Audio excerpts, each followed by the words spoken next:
अस्सलाम वालेकुम। आज हम दिखाने पे हैं जी ग्रिल बनाई काम वास्ते दो पल्ले वाली और सेंटर ते बैक साइड तो दिखाने तो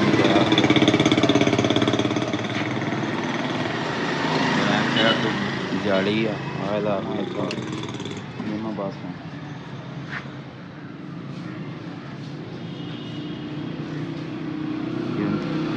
जाली चढ़ा रहे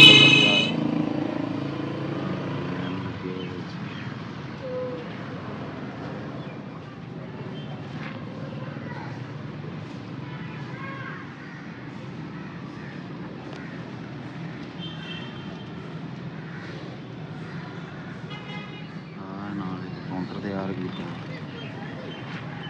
मारा कलेजी कलर उन्हें मारा रेड साइड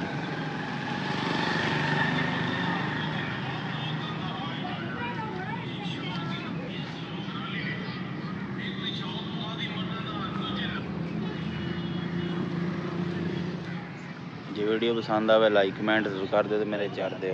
जे किसी ने तैयार करवानी हो मुनासिब रेट से तैयार करवा देवांगे।